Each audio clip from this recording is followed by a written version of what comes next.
Hey, Stephanie, say one for Laney. Is there anybody else on this room that needs to say So welcome. We're all signed in. pass it back to people who And did anybody leave a Sonic drink up here that they're going to need during this meeting? Okay. You're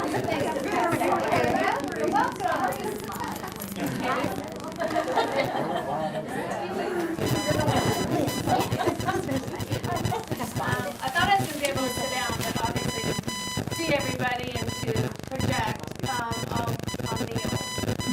I'm Stephanie Smith. I'm the Chief Operating Officer with Easter Seals, Arkansas, and have been working on Medicaid issues for about the last 22 years, about 23 years with Easter Seals. I think it's my first year I got a buy. So, and I've been a part of the transformation process with Medicaid and DDS and the work group that has been actively working on this.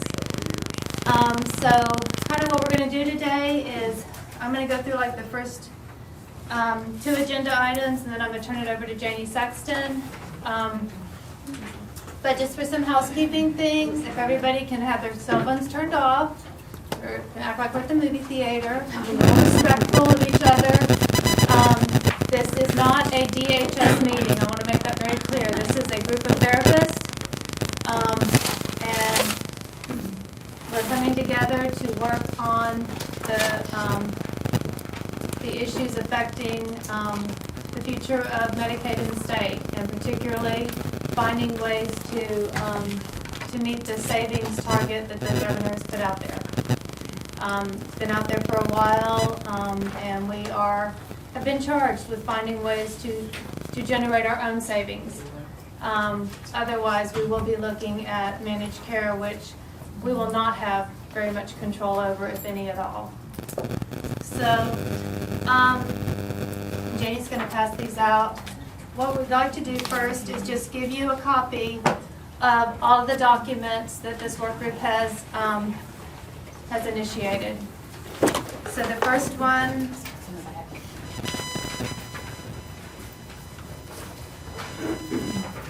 and what we'll do in the future prior to these meetings is I'll do my best to have everything put together, and I will send it out electronically so that you all have an opportunity to review it in advance.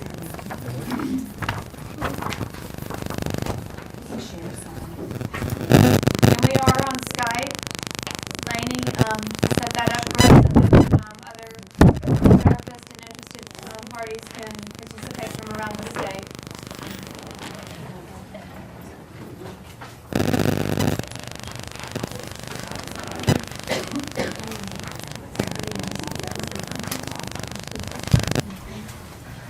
So does everybody have a copy of the packet?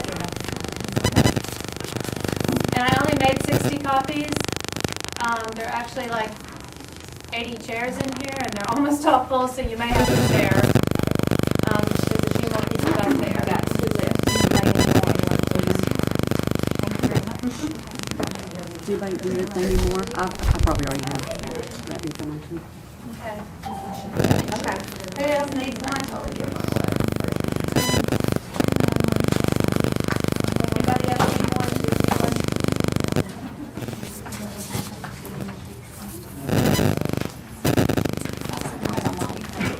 And I realized Anybody else want one? Okay. I'll pass that on. extra. I have an extra one too. You can just set it back there because somebody else will probably come in. Thank you. Okay, so the first 3 pages are the draft of the work group / task force of pediatric health professions. And you can see across the top all the drafts we've been through since March. So when we first came together, we actually thought we were going to have time to form a task force and, have membership dues and everything. But then the governor hit us with a lot of deadlines, and DHS and DDS did also. And so we moved from being a formal task force to a work group. And so you can see that this group is currently includes representatives of all 3 therapy associations, CHMS, DDPA, EI, DDS,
we reviewed and calculated was the $13 million net.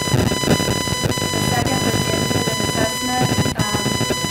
We have finally just, so that you're aware, actually about 4 years ago, many of you may have heard of the UAMS Coastal Project. If you didn't, you slept a lot better than some others did. Because it was going to take independent evaluations out of all therapists. And they were going to have a third party do all evaluations. We were able to get that stopped. We actually took it to the legislator, wrote a letter to the legislator and to John Selig, and said, you can't do this. You have no idea what this will mean for the children in this state, and the delay in services. We're already encumbered just by the time it takes just to get a DMS 640. If you do this, there aren't enough therapists in this state to do that. So we were able, and then when the Stevens group came in and with the governor's agenda, DHS got on the track again of, oh, well, everybody has to have an independent assessment. And, you know, I'm not a therapist, but I certainly believe completely the position that as a professional, you guys are licensed, you have your code of ethics. You're no different than a cardiologist who recommends surgery, and, you know, a cardiac surgeon, and, you know, he does the evaluation and he does the surgery. You should be able to evaluate and treat. That is what you guys are trained in. So at this point, we've been able to get them off of that. And what they're looking at now is just an assessment that the physician can refer for children going into DDTCS and CHMS programs. Based on, particularly for those kids who are showing up that are just developmental delay, or there's something there and the physician's just not sure. Janie will touch on this a little more in a minute, but you know, some of this is not just initiated by the governor and the legislator, but by physicians. They're pretty frustrated too. So that's number 2. And then number 3 is to evaluate the eligibility requirements for DDTCS and CHMS programs. And those are as it relates to day habilitation. Right now, for the DDTCS programs, you do an evaluation upon entry and at age 3. But there is no requirement to do an evaluation every year. You just do an update. And based on the diagnosis that we're seeing, we think there needs to be an evaluation every year. The children, just like with therapy, you have to be evaluated and reevaluated to make sure you haven't tested out. Because, I mean, our whole goal is to test ourselves out of a job. I mean, that's, you know, we celebrate that. Every time you get to test a child out, that is a celebration. And then for CHMS right now, their qualifier.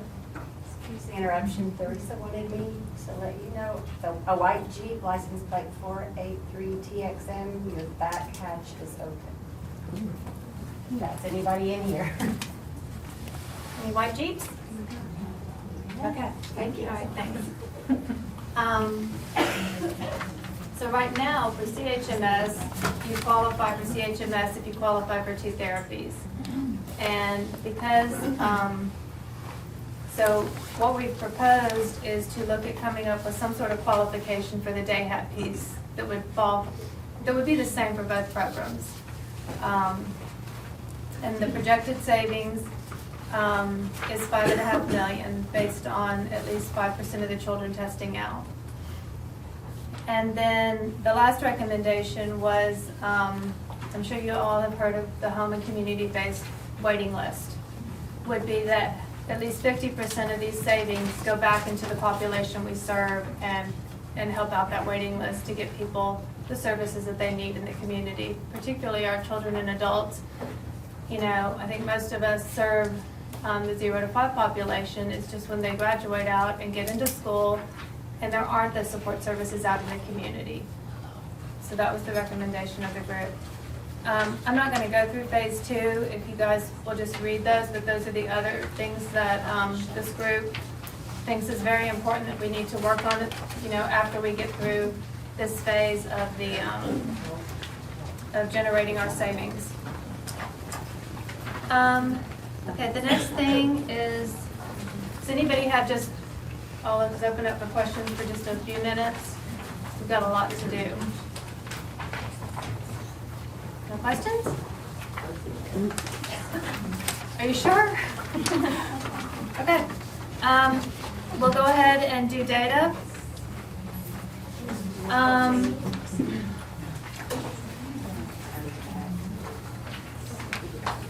One thing just to preface, if you've been to any of the legislative task force meetings, or you went to public health, or you've heard anything about what's going on with behavioral health, you'll realize that they are making decisions without any solid data.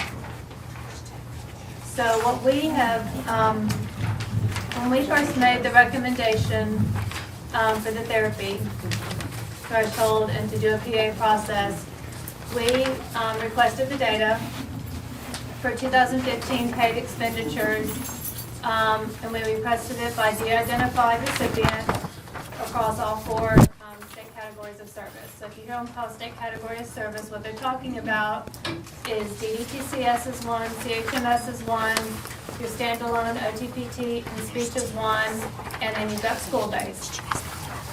So we asked them to give us the data for all the kids, and we did it by 0 to 5, 6 to 21, and 21 and above. Because in the adult DDTCS programs, that is the only place right now that adults can get therapy. So,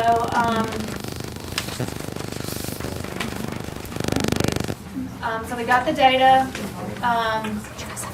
ran the numbers, and we ran it first, to, like I said, to do 120 minutes for 0 to 5, and 90 minutes for 6 and above.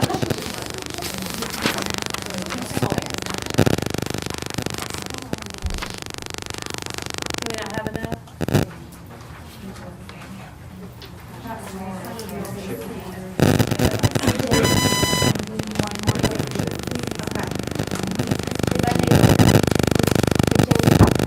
So if you look at the long sheet,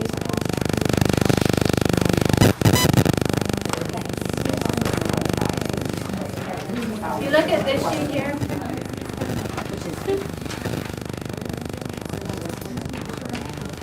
are we good?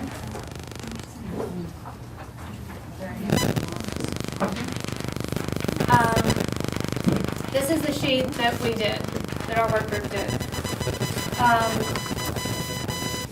And so you'll see across, on the right-hand side are the 2015 paid expenditures by therapy type, by discipline, and then also the recipients, the number of recipients in each of those categories.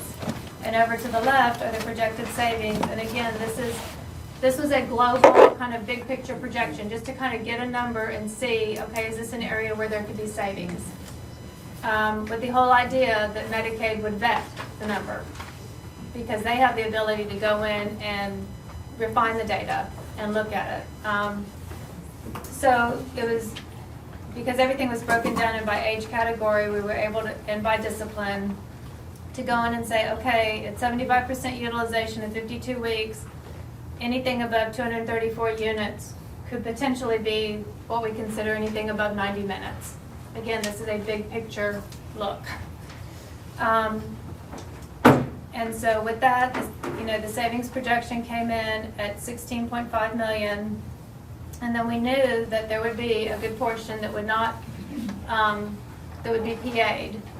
And so we took 2.5% of the total therapy expenditures, which is 147 million, which is where you get down here at the bottom, 3.6 million, to deduct from the 16.5 to get to our projected 13 million, which represents 8.72% of current therapy expenditures. So the total savings, 12 times 13 times 5 is about like 60-something million over 5 years.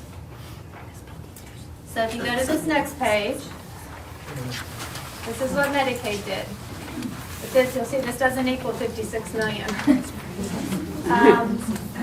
So we have been asking, and have had, well, we've had several meetings, but the data hasn't shown up. So they can't tell us right now how they got the 56 million. So one of my questions back to them is, what happened to $38 million of the $56 million that you put out there? And we did not know it was going to go out there. We actually have another work group, it's called a Therapy Advisory Council, that meets with Medicaid, and it's been a work group that's been in place since retrospective review started. And we were notified by DDS at that meeting that they were going to put this out there. And we said, oh, well, we haven't had a chance to, have the numbers been vetted yet? That was our first question. The numbers haven't been vetted. And they said, well, we've been told we have to get something on the table. We have to get something out on public notice so that it can go through all the timelines. So that was at the meeting. We didn't know 56 million existed at the meeting. So I get a call the next day that says we need to tell you something else that's going to be in the public notice. We've calculated the savings to be 56 million. And I said, well, how did you calculate that? Because that's like 1/3 of therapy expenditures. There's no way it can be 56 million. And I said, don't you think it would be better to put the 13 million in there and go low? And then if it actually is 56 million, that's great. And they said, no, we have to go with 56 million, even though we don't think it's 56 million. And I said, and besides, it's already printed. So that's where 56 million came from, without us being a part of that conversation. And it takes people knowing how to ask for the data, what the state categories of service are, what your billing codes are, to make sure you set the parameters correctly so you pull down the data correctly. And if you remember in the public notice, it had rehab hospitals and physicians in there. Well, they don't do therapy like you guys do therapy. That's totally different. That's like post-stroke or after surgery or after a car accident and somebody has to have knee surgery or something. That's like that intensive stuff to get people back. So we tried to have a couple meetings and they just weren't ready to share the data. And so we finally got to have a meeting and we're able to say, you know what, you need to go back and do it this way. And so this is where we're at today. You can see there's a bunch of, this is mine, there's a bunch of writing on here. So they based theirs on 2014 calendar paid expenditures, and that's okay, because it's pretty close. You'll see the total's 148 million for 2014. And the reason for doing that was because everything that they've done for transformation, they've done on calendar year paid expenditures, even though everything we do as a state is on fiscal year, but that's okay. But there's a couple of problems with this data. First off, when they took, so you'll see up here, this in the total line, the 17.9 million is net of what they project for PA. So the total savings before adjusting for what they thought was PA was 18.9 million. Well, when they adjusted for the PA, they just took 5% of the savings. They needed to take 5% of the total expenditures. And so they did the same thing with the 20 because they realized, well, that doesn't look like enough money for the PA. And if you do 20%, then it's a 3.7, which is equivalent to what we came up with, which was 3.679. So that's a problem. And then their populations, if you look back to your long sheet on the very far right side, you'll see that for physical therapy, your total population for these state categories of service, the total number of recipients is 21,693. And they are only showing 12,582. So I don't know how you get the total expenditures, which is pretty darn close, and where all those other people went. I'm not sure about that one. So the same thing for OT and speech. So where we're at right now is they're supposed to be, and again, this was also supposed to be run based on the 120 minutes to see if we can make an argument to adjust at least maybe the 0 to 3 to 120 minutes. So, we've given them these questions yet again. They're supposed to be running the 120 minutes. Getting data out of them is it's really hard. We have FOI'd the data 4 weeks ago, just to get their calculation, just so we can walk through it and see what are you doing wrong. We've given them control totals so that when they run the data, they at least have something to reconcile to.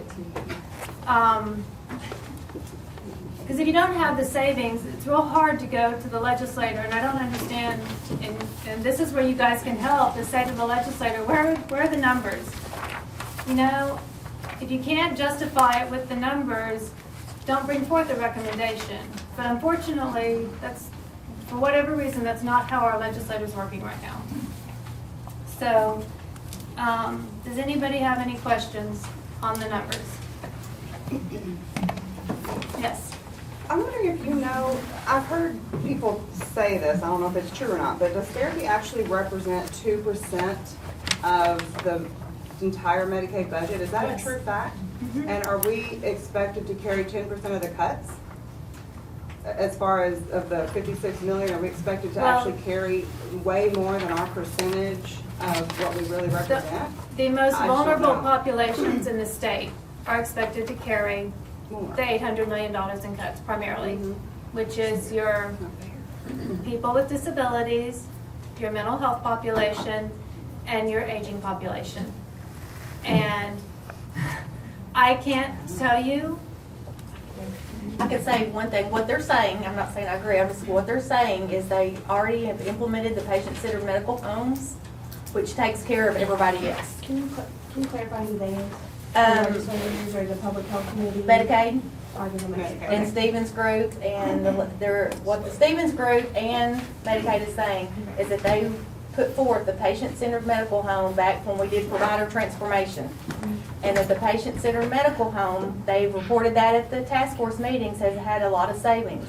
And so they feel like they have done that part, and now it's time to address the part that hasn't been addressed. Because this could have been done years ago, but they just chose to stick with the patient-centered medical home. And so basically it's saying now it's our turn, is what they're saying. Because I've heard the 2%, I mean, we get it. We've made that argument, yeah. We made that argument, but what they said at the public health or task force, where they said that per individual, the people with developmental disabilities spend per person is a lot higher than the typical Medicaid population. So that is something that we have to address. So it may be not the big part of the total spend. There's less people, but a significant amount of money. Right. Did I say that right? Yeah, it's the very High highest need. expense. Yeah. Okay. And I think everybody in the room will agree, savings need to happen, and there are lots of ways that, that can happen. I think, there needs to be more checks and balances. There's like pretty much none within our therapy system as far as ways to keep track of if people are doing things the right way or overdoing things, and I don't think anybody would disagree with the fact that there needs to be some kind of constrainment, kind of thing. One of our questions is, and I'm Melinda Lund. I'm an OT, and I'm a member of the AROTA, and I'm from Northwest Arkansas. I'm an independent therapy provider and represent. They've asked me to be one of the spokespeople. I don't know if that's good for you or not. I'm all about fairness. We're so happy just to be at the table now, to be able to participate in the discussion. But we're here kind of representing the independent therapy providers who we felt like kind of to this point got left off the table because it affects us economically different than it does a center. But with that said, some of our questions are, and we haven't been able to get information yet, is what other options, before they just said, let's just do 90 and a cap and a PA and all that, what other options were discussed? Because we can that's come where up you with need to go lots back of. to this document and read it and see all the things that are in there. So do you have, I've read that, do you have other like prior to these ideas? I mean, because we don't want y'all to have to keep resurfacing things you've already covered. You know, are there other ideas prior to what's on that paper? Maybe I can put some perspective. If you've been part of this from managed care, it started really with us meeting seriously every month was when managed care came in. Whether Who we brought managed care agree, in? the governor of Arkansas. The governor. And Stevens Group. And the Stevens Group. We have the yeah. Stevens report. We can't get the same answer from the governor's office. Well, I'm just saying, yeah. I mean, you know, I'm He's just the one, saying. I mean, you can look in the paper, you don't have to ask the governor's office. Back in, it was all over the news I mean, we've been attending meetings, and those were publicly publicized on the Medicaid website, the meetings that where you came in and you heard what managed care was. Was called Managed Care 101. And, I mean, we started probably this time last year, attending those meetings, listening to what Centene said, listening to what Blue Cross Blue Shield and all these, so we know how it works. Now, I think where the misconception comes in is that when they didn't say, where are you going to get the money in the therapy world? They did by diagnosis. So if a child has a developmental delay, which could be a lot of things, then they're looking at the child, not the provider type. So we're kind of segmented into CHMS, DDTCS, standalone therapy. They don't even recognize that. They're looking at the child. What diagnosis does this child have and how they're going to be served? So whether it was looking at a third-party assessment, that means every child that has a delay. So that's going to affect every one of us sitting in this room if they did a third-party assessment. We fought that and fought that and fought that, and finally we think we won for the children anyway. Don't say that out loud. Oh, sorry. Can you rewind that? We think we've got them to look at a different model to do it. Still do a third party, but a different model. Does that sound better? A different model of a third party assessment. So there's independent providers, whether it's a therapist or whatever, you can still do your own eval. I mean, we were horrified that they were going to have a PT outside, do a PT eval, and then you get to treat them. I mean, how would that work? That would be disaster. So that's kind of where, does that help at all? So the governor recommended managed care to the legislature, and we, when I say we, I'm saying DDPA, because that's who I represent, went and had meeting after meeting after meeting with the legislature to say, don't do this. We don't need managed care. It's going to be horrible for the state. Right, agreed. And so that's where it came from. And then, so we're looking at, Steve, you look at Stevens' report, whether it was behavioral health, where it was, what they say is there's overutilization of services for children 0 to 5. Overutilization. So what services does a child 0 to 5 get? They get PT, OT, speech, CHMS, and DDTCS services. That's pretty much what, in behavioral health, some. So that's what we started with. Right, and I get that. You know, Okay, so- one of the other questions kind of fits into that, because that makes sense, and I mean, I Okay, understand good. it. Were there other options looked at, as, I don't know if you want to call it like the checks and balance system? There's ways that you could put into police different areas, so to speak, where over expenditures are. There are ways to look at some of those that would inherently lower, I mean, would it take away money like that without any kind of decrease to the actual therapy? Yeah, there still has to be, we're on that page, and we're happy, like I said, we're happy to be here, but there's other ways, you know, Let me tell you what I'm saying. what we Yeah. recommended, and this is through the Therapy Advisory Council Group. And it'll be part of the recommendations going forward, is that one of the things we know happens, you know, we all love our families, we all love our parents, but we also know that if sometimes when we test out a child, or we don't give them all the minutes that they like, that they go down the street and find another therapist who does an evaluation that all of a sudden qualifies them. So our recommendation is that they attach a modifier to the eval code that will be used when you discharge a child out of therapy, when they test out. Yes. And that code would hold for at least 6 months unless there was a qualifying event. I mean, you've always got to have that qualifier in there. So that's one way we can, and that means they also could not get therapy, because if there was not a supporting evaluation for that therapy, if a therapist decided, because this has happened too, and you may not know this, but there are therapists out there who are going into regular daycare centers. They're doing evals, but they're not billing for them. But then they're going ahead and doing the treatment. So we've got to have that piece in there that says, there's got to be an eval supporting the therapy. That an eval actually occurred, has been billed for, and is supporting that therapy.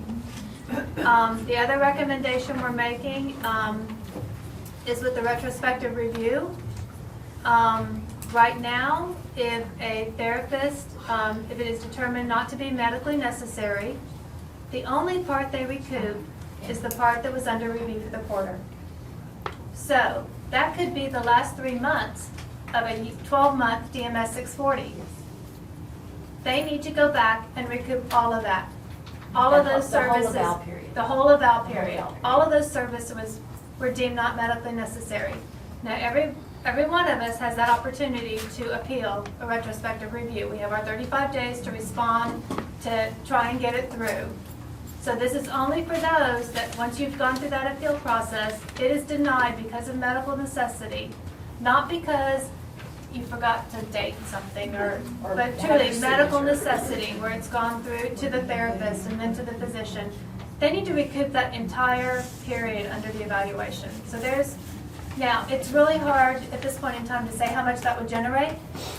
But at least one of the questions we were asked at the public health meeting was, how much savings is the retrospective review generating the state? Because, with anything that they put in place, there's a cost. And right now, it's like this. It's not like this. So the cost is down here and you've got all this savings. It's like this. So if they did that piece, they would at least be generating real savings for the state. Right now, what they generate primarily is just the medical necessity piece for just that quarter that they're looking at, and then those technicalities that they do. And then the other piece, again, the savings is looking at the eligibility requirements for the DAHAP piece for DDTCS and CHMS, and also the independent assessment piece for referring to those programs. How much does AFMC recoup per year? I'll have to get that for you. I just don't Okay, I'm remember. curious. Compared to what their contract amount is? But on a note that you were kind of talking about kind of policing the therapy world, we've talked about like dosing standards of some sort, and I think, did we decide the national associations are kind of working on that? But that kind of got thrown out. Hopefully it'll be on the table. But for instance, I might do an OT evaluation, and my child, they may only have one area of deficit that's a minus 1.5 standard deviations, and I might recommend 60 minutes a week, but somebody else with the same scores might recommend 180 minutes a week, and so that's a huge difference. And so we kind of broke them down, like, especially for OT, they could have a lot of different areas of need. So how many areas of need would be like this amount of therapy? But we didn't get very far with it. With them, and we thought they were really conservative. We thought they were good, but But when we even applied them to our own programs, we would actually be dosing up. Right. Yeah. So, and it's going to have to be more refined to be more diagnosis-based and severity-based, not just Scores. scores. And so that takes some development. You'll see that that's in this phase 2 of this initiative, is to look at doing dosing standards. And I think if we did something like that, then maybe we could phase out the PA process. One thing that we've noticed happening is that certain providers and I work for a rehabilitation type service at DDTCS, and we have noticed that we're getting evals from other organizations, not DDTCS, that will have diagnosed a child with autism. And, in Northwest Arkansas, you typically go to Schmeeding. If you're a little closer down here, you typically go to Dennis for that very comprehensive evaluation. Mm-hmm. And one of the children that we received the information back on, I actually knew who that child was. And I looked at this and I thought, what?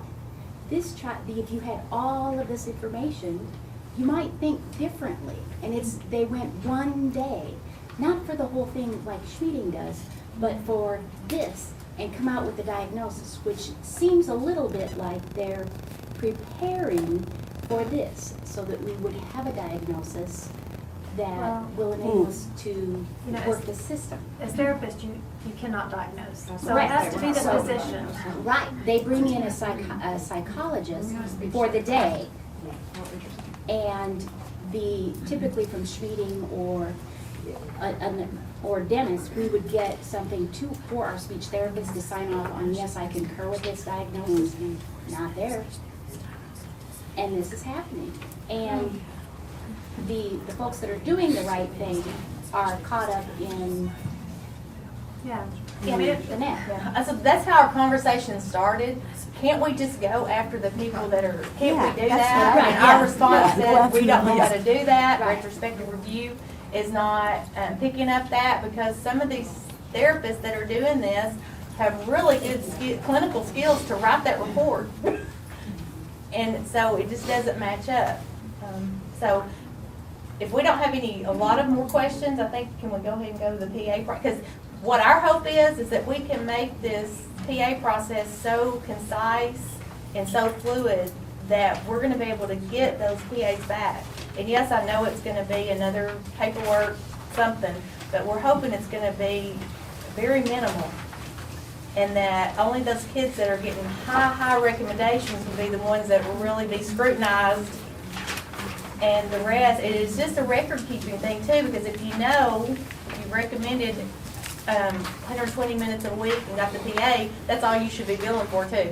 So that's gonna clean up any administrative errors, and that, from what I understand, the gentleman that spoke at the public health meeting said that that's a high percentage of just administrative errors on, overbilling, so that would solve that too. So, and I'm with you, I want to move on to PA so we can work on that. Who's the best person, like you said, your committee kind of talked about a lot of the therapy things. Where's the best place for us to go to, or who's the best person for us to go to if we have come up with some suggestions and ideas that I don't want to take your time up with now, but just to see if it's been covered or things Why like don't that. you send it to either Janie or I, and we'll put it on the agenda for next time, and we'll be able to look back in our notes and see. See what it was, okay. Absolutely.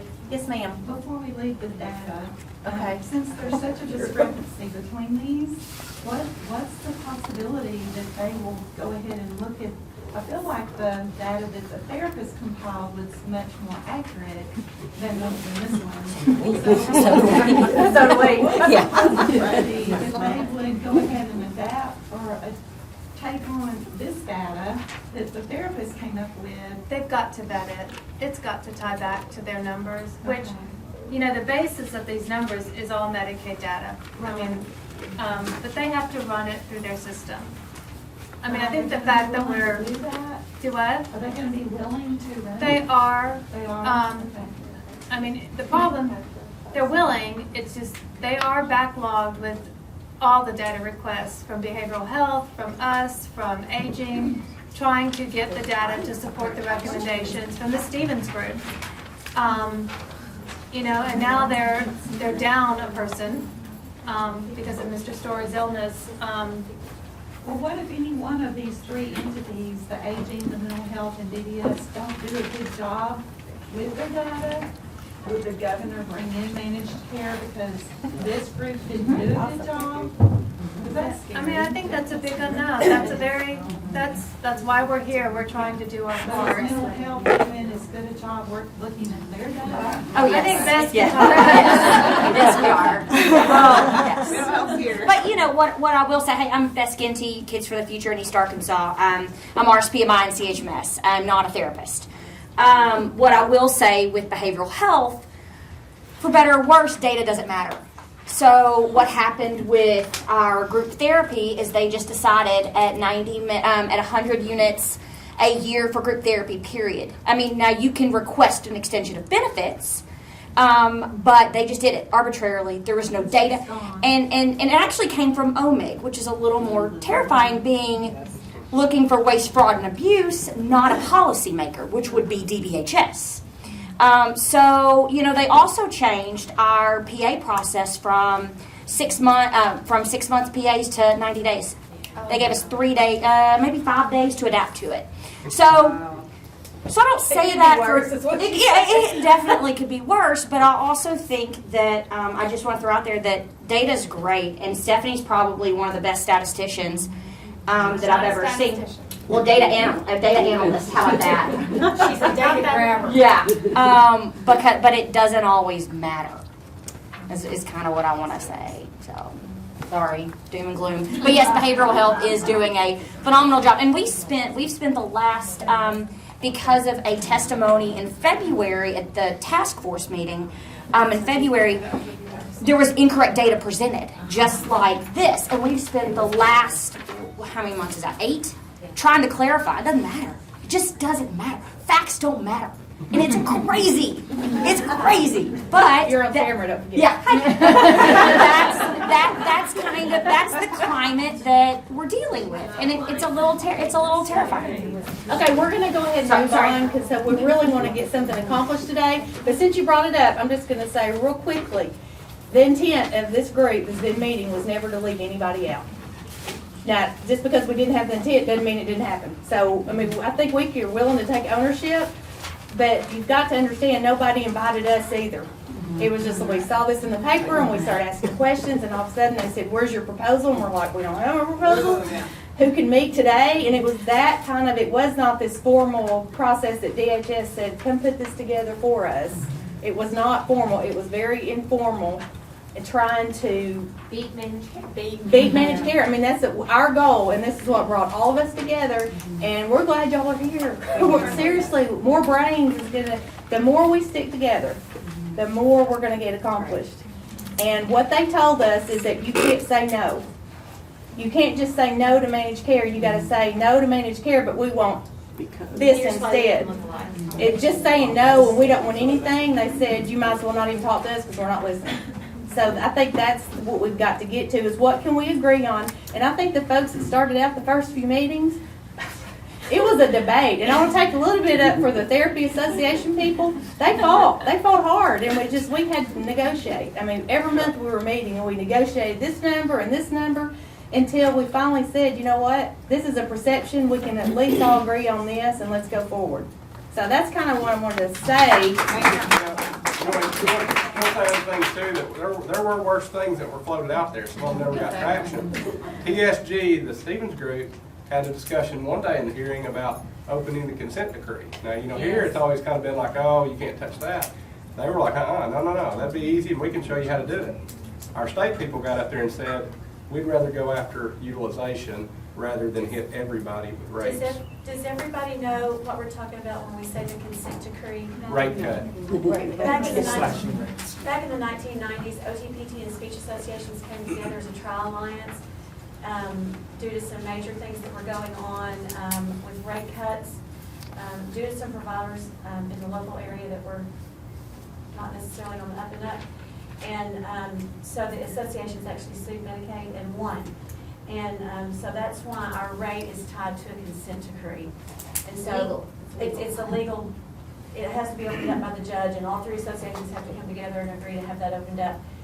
But that was brought up at the task force meeting, that they would bring the consent decree to the table. So we're very protective of that. And this is specific to OTPT speech, not DDTCS or CHMS. This is specific to the 3 therapies. So that's what we mean by the consent decree for those of you who haven't, either are very young or haven't been here long enough to know what that is. Or very old. Go ahead and say it, Sherry. So it wasn't that we just pulled in, hey, let's do therapies. It was, they were talking therapy. They were looking at rates there. And that's, when you think about that, the frightening part to me was there. Even the therapist who's doing a great job, low utilization, takes a hard hit there. It's not just.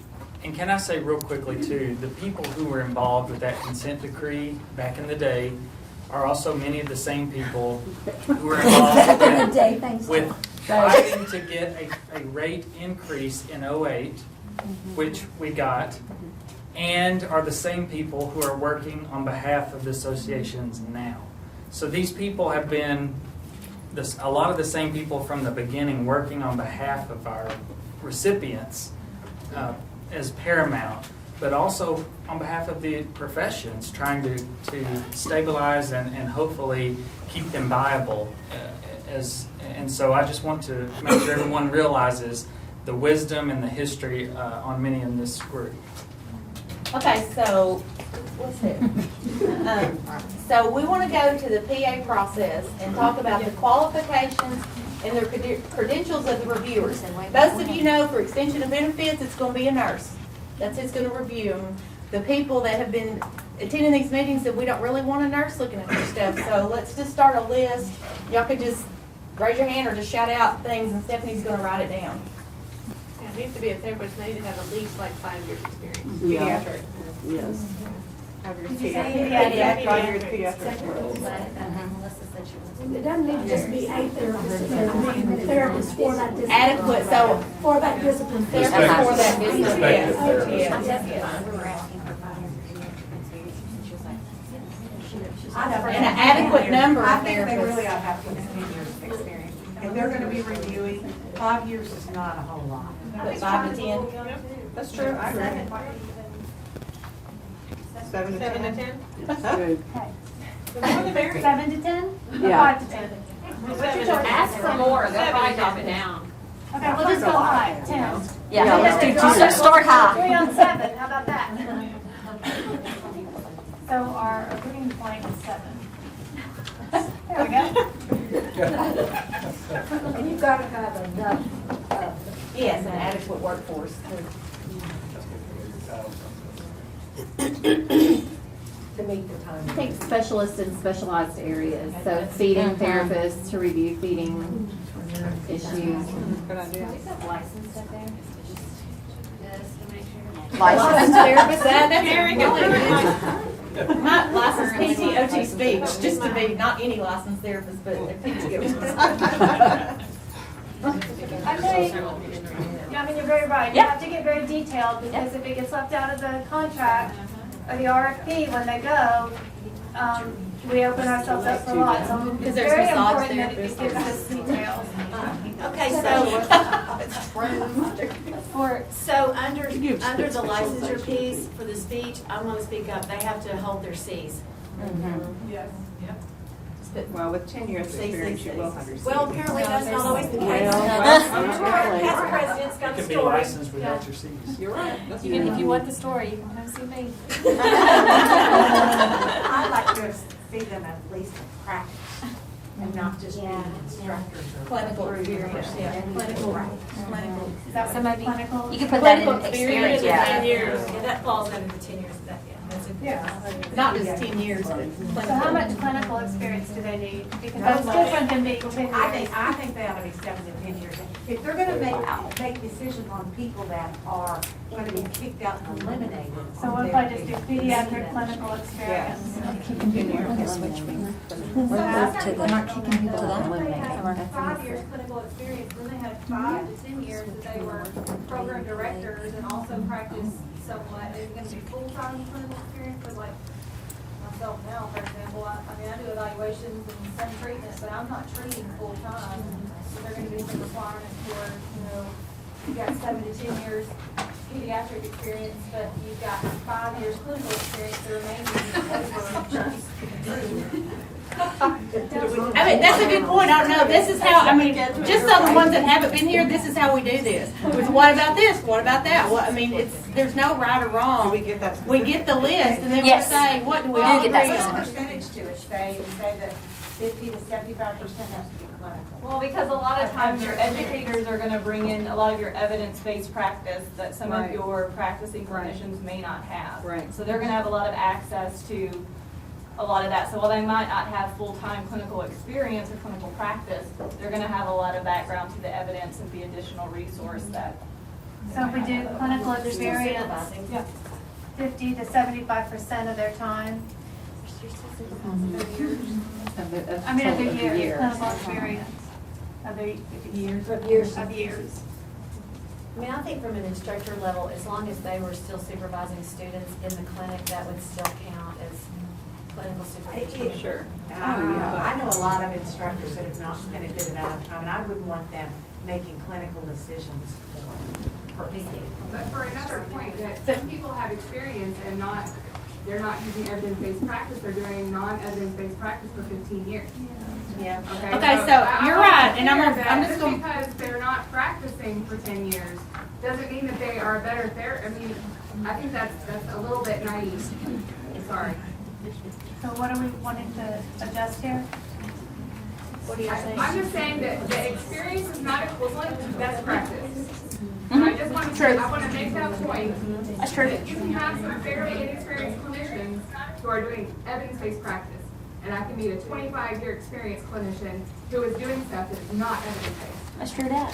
So how do we write that? I don't That's a know, good point. I just want to bring that point in. Yeah. Can we Hi, require I like don't some have kind of that much experience, educational but I do content? evidence-based practice. Are we I'm a devil's advocate here, I like to play that. Are we making this too hard? Because I think we're making this too hard because there are enough of these people left. I mean, I've got 30 years experience and 20 of it's clinical, but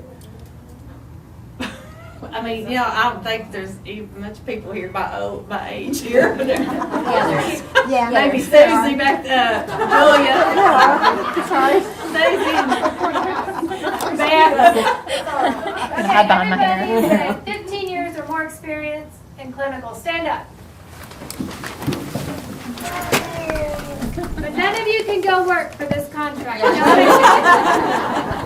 They won't pay enough. Yeah, right?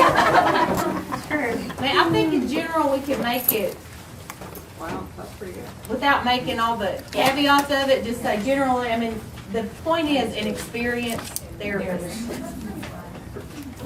Should these be in-state therapists? Yeah. Detail. Do what? Should these be in-state therapists? Yes. Oh, absolutely. Yes.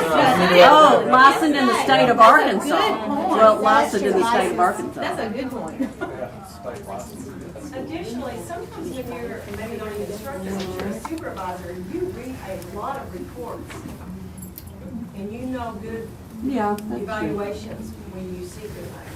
So I think there's time to come back and do, you know, more specific, but in general, we don't want nurses, nothing against nurses, but we want therapists evaluating. 50%, at least 50% of their experience needs to be clinical.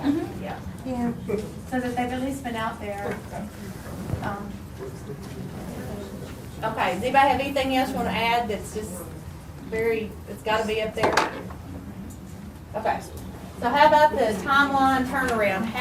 And be realistic, because we started out, we said 72 hours. 48 hours. But what's realistic that you think that you could work with your clinic? 72 hours.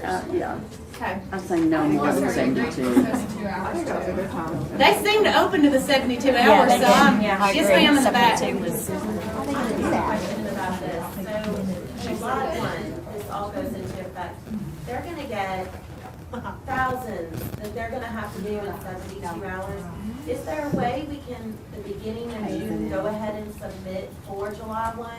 We're hoping it will be new evals. Yeah, yeah. It won't be everybody that's in therapy now. Already in place. Let's keep all of us from reevaluating the kids in June and setting the plan in place, and then, okay, we have a whole other year.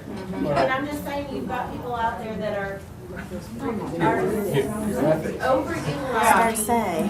Why would you do that? People that are gonna evaluate in June. I would agree, but we have learned after 25 years of doing this, there are certain, you just cannot police down to the minutia. There is, and we 100% agree with you on that. We 100% agree. But it gets to a point where you can't police every, Hey, Stephanie, and if you think that's going on, you report on and it. 72 would be our top. Yeah, you can Start at 48 hours. Yeah, if you've got one provider, that's what I'm Provide saying. 67,000 evaluations in June, then they'll be pulled for, we could have that. Yeah, and that's what we said, we could, those people can be reported and we can pull the data on that one provider. Can we do business days instead of hours, because it's 48 hours is 6 business days? Huh? Like, instead of 48 hours. Oh, it's to do it, so that would be. 2 to 5. If they're doing 72 business hours, then we're looking at 8 9 days. days, yeah. And they pull that. Yeah. 2 to 3 business days, is what we're saying. Yeah, hours and businesses, not hours. Some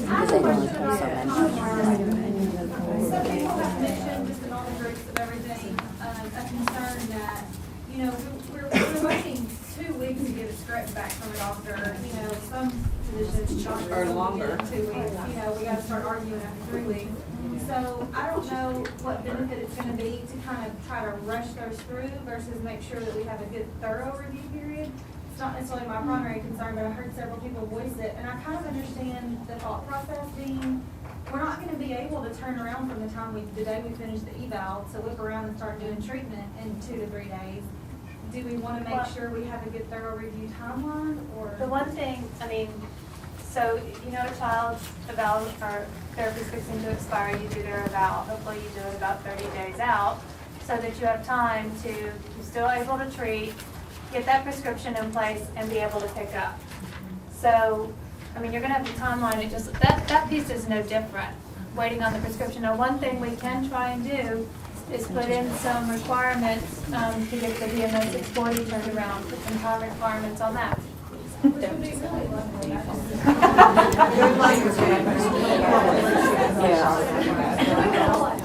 who's gonna police that? The doctor, that's not. It's not gonna happen.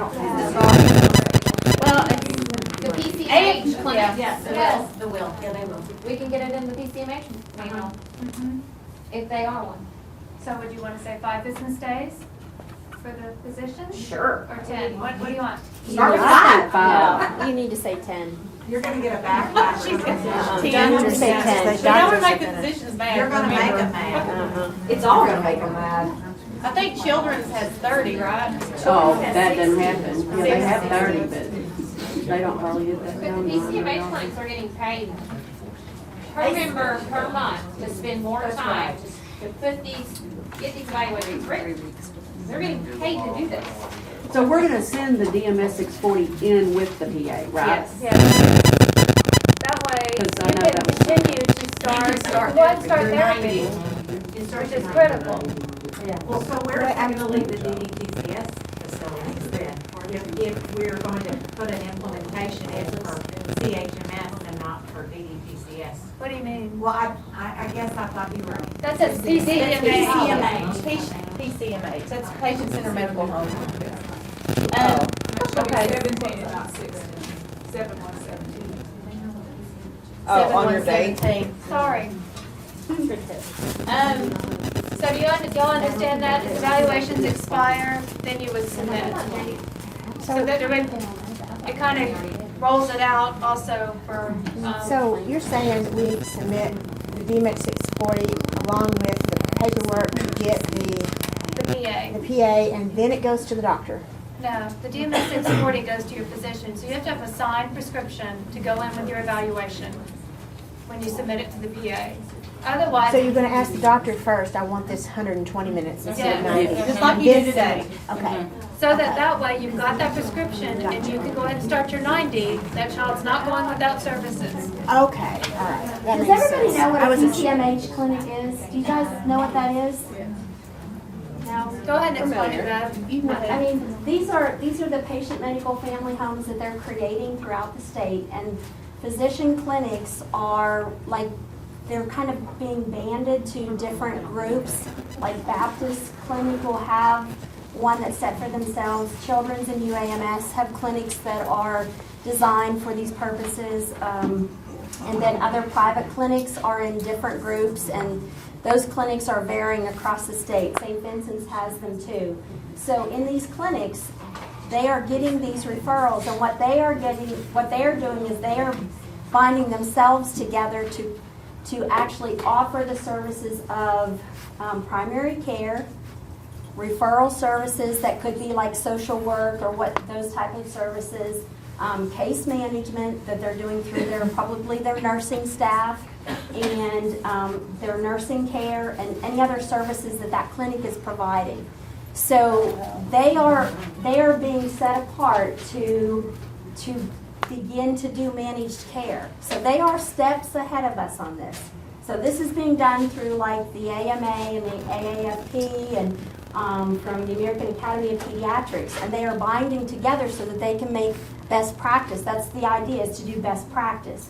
And so that families will not have to go to like 10 different clinics to get one set of tests done for diagnosis or whatever, but that the referrals will all come from one place, and then the information will come back to one place, so that it's more of a, hopefully, the idea is a good basis that then the families will have one place that can kind of help them understand either what kind of services they're to get or what they should be receiving or where they need referrals to go. So that's kind of the idea behind them. So a 5-day window on that kind of information and us being one piece of it, I mean, that's hard. That wouldn't be realistic in my clinic that doesn't do any of that. You know, that would be very, very difficult.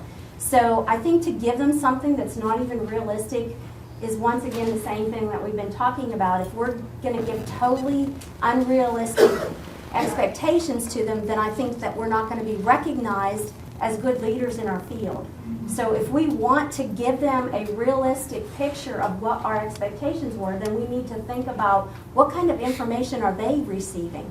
You know, their information comes in on a computer system, the majority of these clinics. And so they get, so just think about one patient that went in for, like say we had someone that went into children's and went to like 3 different clinics in one day and had blood work and went to the pharmacy. That's 5 reports that's going to go to that on that one client for that one day. Okay, so, and then our valves come in and maybe we have 3 or 4, we're in a center. So now we're up to 9 or 10 for one client. If they saw 30 people in a day, do the math in your head, it's not realistic. And it's not that sometimes, I think there are people that are not wanting to be a part of the flow, but I don't think everybody's in that boat. I think that there are clinics that really want to be our friend and they want us to provide good services. So I think that we need to think on that side of the service spectrum, and we need to respect their time frames as well. And so, I mean, a minimum in my mind is at least two weeks. That's, you know, 10 working days. So I agree 100%. And we are very involved with our pediatricians, and one of the things that they have said is there's a tremendous amount of pressure on them to be the guardians and the gatekeepers of these dollars, and they are being held financially responsible if they are not. Therefore, they are taking the time and hiring extra staff to do this and working as hard as they, I mean, you don't choose pediatrician because it's the highest paying position. You choose it because this is what you love. They want these children to get what they need. But 2 weeks would be bare minimum. Between 2 and 3 is going to be I think there's a lady in the back that had something, she's had her hand up. I work with children, so I'm not covering that all of them, but to understand that they don't have a clinic every day either. Correct. They started out at 1 day a week. Actually, it started out at like once every 2 weeks. I think it was 1 day a week. And Yeah. maybe. now the ones that are set up like outside of children's, that's not how they function. Their group is together every day. So the ones that are in like a private practice or that are associated with a satellite clinic, that same team is together every single day. And So the whole idea is, yeah, the whole idea is we that can there even will, get to say that that's how. right, that the team members will be able to have, somebody on that team will address an issue every day if it's an urgent issue. So outside of the hospitals, I think it's a little different. So. Is there a way for us to submit that as the council script? I don't think so. Why would you, I mean, I don't understand why you would do that. I mean, just simultaneously, so we're going ahead and submitting our. Okay, well, the doctor is supposed to establish medical necessity. The therapist does not establish medical necessity. The therapist establishes the need for therapy. The doctor says, yes, it's medically necessary, which is why Medicaid pays for it. This kind of gets into the weeds, I know, as David Ivers would say, but, because it could be that EI needs to pay for it, or the Department of Ed needs to pay for it, but the doctor is the one that's going to establish medical necessity, which means Medicaid's going to pay. Does that make sense? So, But even if we get a PA back and we don't get the DME script, the script back, then we still can't provide the services. but how's the auditor going to know that the doctor agrees with your recommendation? So Because you may send it to the doctor and they'll say, you're not getting but 60 minutes a week, and that's all he's going to approve. Can you just explain the step-by-step process? We evaluate, we submit the script to the doctor, we get the script back, then we submit a PA. Is that the process? That's what she just told us. When I asked her, Okay. Did I miss that? Like if the doctor only signed for 60 and you requested I asked that same question and she wrote it. That's what she but you only have a 60-minute script, you still can't treat it. Okay, I have your 90 minutes. You can start the 90 minutes, but you can't. I just don't think Medicaid will approve, I mean, I don't think they're going to approve it without a doctor's Right. approval. I think the other piece that the doctors are gonna, they may sign it, but they also know there's a safeguard in there for them. Because, you know, one of the things that I've heard therapists talk about is doctors say, you know what, y'all are the therapists, I'm relying on you, I'm counting on you to tell me what I need to know about this child. But they're also saying, you know what, that seems to be an awful lot of minutes, but I just don't know. This provides them a safeguard of knowing, yes, I'm signing for that 120 or that 180, but it's going to go to a PA and they're going to back me up on this. And they're going to tell me this is absolutely what we need to be doing. And I think Stephanie wrote their electronic submission. Hopefully, just like we submit our retrospective reviews now, we'll be able to do it electronically. So there should be a quick turnaround. In theory, there should be a quick turnaround. So I guess worst case scenario, you do your evaluation, you get your DMS 640, you're adding 3 days to starting the 120 or more minutes. You're adding 3 days to your timeline. Okay, so sorry, one more and then we're gonna go into I wonder this. if a child transfers from another center, will you have to go through the PA process and you do this again, even if you don't? What do y'all think? That's gonna be something we're gonna have to figure out. Well, I mean, you have to You're go gonna through have, DSM you're or probably gonna DMS. have to, because in CHMS, if you get a child that transfers, you still have to resubmit it, because they have to give you a new prior authorization that's coded back to your licensing group. So I don't see any way around that. Yes. We have to get a new DMS 640 when they transfer. We still have to get your. Oh, that's true, yeah. You're just having to go off the previous eval, so if someone else, you know, if one PA was approved for one center and it wasn't approved for the same off the same eval, does that make sense? That's part of your justification. That's a good other. That's a good other. I think that's a good point. That's an other. We gotta figure that out. Do we have to get, we have to get a new DMS, do we also have to get a new PA, even though the PA is for 120? Okay, so what, for the PA process, documentation, what should we have to send? I've looked at, okay. She said eval, script, and plan. If it's swallow, usually you have to do your swallowing study for speech. What else is there? Where do you put supporting? I mean, I think we need to have a one-page, Retrospective review. a one-page That we all cover use. sheet that everybody uses, that all looks the same, that says This is what you request. what you're requesting. Kind of like the DMS 640, a PA He could request a new PA, and if the vendor does a really good job, that it should be in the system. So if I get an eval from someone else, I submit that, and all they have to do is pull it from the record, not Put review a new it. name on it. That's true. Yeah. That could. Yeah. So we need to keep track. Yes. Well, if you don't get it, I mean, I think it could be They need to transferable, keep but track. if someone The doesn't vendor send needs to keep it, track of the names. it should just be a print thing, or something you Yeah. can go online and find. So Yes. make Transferable PAs? I think they do that in EI. I think they do that in EI in the database system. Yes, ma'am. I think there needs to be something in the clinical opinion stating why do you think they need Yeah, I think that needs to be part of that form, that justification for Yes. why you're asking. So the other thing, if it's an obvious reason, they don't have to look at their 20-page. I've seen some 20-page reports. I want y'all to think about that for a second, though. Think about that for just a second. Right now, as a CHMS provider to my PAs, I hire a minimum wage person who compiles all that information and does the summary sheet. She pulls it from my evaluations that just gives a summary of that child.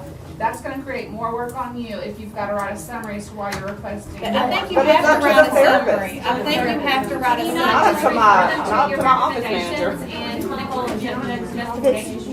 If it's in your report, I would just put it in your report. That's what I think, because your double Something in the clinical opinion costs of more your money. report. So what we do in RSPMI is so we have a section that says RSPMI services are medically necessary as evidenced by. And that's on every treatment plan. But then my PA coordinator literally just copies and pastes that onto so if it the could be in the PA form. report, so I think it still needs to be on there. That may be just a cut and paste. What if it's 2 pages of justification? We gotta condense it. You gotta, But what I would prefer the prior authorizer to read the evaluation. But they're not. They're not. They They're won't. gonna have to. They have This to isn't the have doctor's to. office. This is Not the- a summary, so. but the actual evaluation, that's what the justification should be. I think they're gonna skim I think through for that's not- keywords and key points regardless of whatever experience and or licensure they have. They're gonna have a lot to repeat. And they have And they only 22 hours. have 3 days.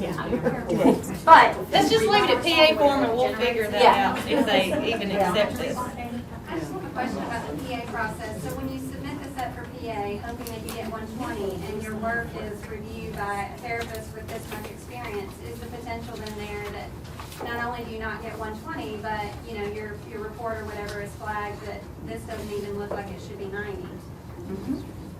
That would be absolutely a good thing. Okay. I mean, if it doesn't support it, Okay.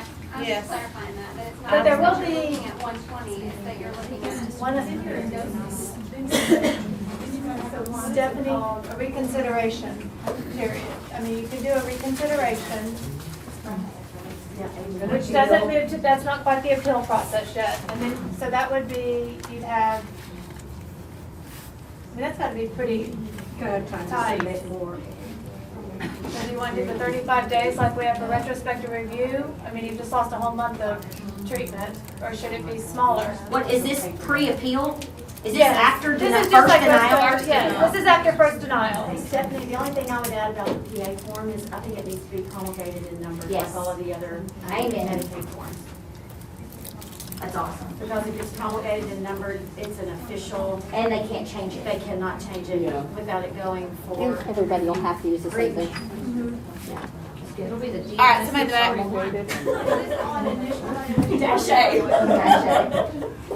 Her question is this on initial evaluation or reevaluation? I work in the schools, and I know for reevaluations, whenever we send it forward, we have to do a summation of the previous evaluation. So if we're increasing minutes for a student, then they'll see like what the regression was or the progression. So they're saying while we're. But that's for education. That's for education. This is medical necessity. So they're gonna have to do a reevaluation if it's over 90 minutes. Yes, ma'am. Even if Medicaid. That might be changing. What was that? Well, before this. In a school, they're doing Oh, okay. 3-year evals. If Yeah. Medicaid's gonna pay for it, I think it's gonna have to be annually. And I think if you're in a school and not reevaluating every year, you're putting yourself at risk. Yeah. But I think they're working on that because there's new due process guidelines, and I think all that's gonna come out, so y'all may have to start doing them every year. When we're talking about audited now, like I'm sorry? are schools audited now, like private audited? Yes, they're part of the retrospective review. And the DEP is. Oh, yeah. And CHMS. I know They someone that actually worked on pull, it's based on the recipient and the billing code, so it doesn't matter what kind of provider they are. And Lenny brought a good point. When they do reconsideration, it does go to a different person, right? Is that how it works now? To make sure it's not the same person, because they're gonna uphold their own opinions. Yeah, I think that's a good point. I think the documentation needs to be de-identified from clinic. Yes. Like it needs to not have any identifiable, this is from this type, this clinic or The this. identification of clinic. Say that again, what did you say? I know, Okay, everybody can't hear her because everybody's talking. Right in the back. A question about children who receive health services in the education system as part of the school, and then they have outpatient services. A lot of times we will accept emails back and forth. Is that going to be two separate PA processes? Because they're 90 minutes takes away from my 120. Like, how It's does not that gonna work? be separate PA processes, and I'm gonna give you my take on that. That's a benefit to having managed care, is because that won't happen. So they're not going to be able to have therapy both places anymore? I'm not saying they can't, you just have to coordinate it. It's not even a matter of the same day. If they get approved for, let's say 120, they get 120. Where it happens is really regardless. And I think that will be a problem, but who's gonna be on the PA? Right. I think that's gonna work out, I don't know how. So is there a way to write that in that this PA is for me and not the person that can do the work to get the PA? Because the PA follows the beneficiary. The PA follows the person. Right. What's that? The PA follows the The person. PA follows Right the now, provider it's and whoever the- does No, it. just the That's beneficiary. provider and the child. I can't hear what you said. The PA follows the beneficiary. Doesn't follow you as the provider, it follows the child. Is there a way to write that in? Because if I do a PA Well, as a that's child not- provider and then they go to get hippotherapy and then they use my 120, that's not fair. Well, that happens, so that happens That happens currently. now. Yeah, it does happen now. And you see agencies fighting in mental health all the time over That's it. the work right now, though. If I do extra work to get this process, it should be part of the work that I put in as a therapist to get that PA for that particular child. Not was ever right. I don't know, that's been tricky. That's tricky. I think that goes another. I think that's a good That's point. what's best for the child, though. We know the child won't need 120 minutes. But if, If it multiple, how will it be handled with multiple providers? yeah, Started with you, the part-time. we have children that go to multiple places. That's what we do. I think what she's saying, that PA process, I mean, there's gotta be some coordination. So would it be, I mean, Should they have separate PAs? Could we tie it to the MPI number or something? And we can put up there whatever you In the think. old, Yeah. in the olden days, Yeah. with the old PA process, I Mhm. think It had- the school got a PA Right. and The the other therapy Yes. provider She's got a saying PA. that two separate PAs would be issued. For the same beneficiary. If I provided Yes. 60 minutes a week as an outpatient, I got my PA, and that was my PA. and then No, it's not the school understood. I got- think we need to write it down. Yeah. Yeah, yes, I agree. because would there be your worst case scenario where, one provider thinks that, oh, the child is only coming here. Oh, And yeah. then they've gone someplace else, and then there's a new PA, and then that old provider who thinks they're the only one does months' worth of service, and Yes. then they're the ones that take the hit. And that happens happens now. now because the first one that bills is who gets paid. And Yeah. if you're over that, it messes that. So how to, is there some system to, or?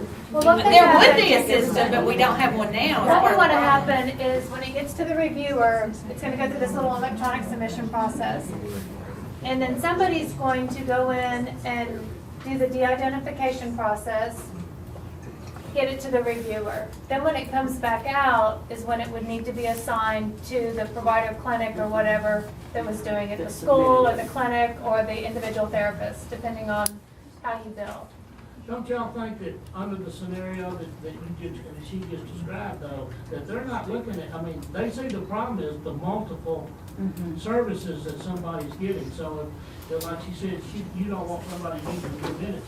I think the PA is gonna be that many minutes and that's it.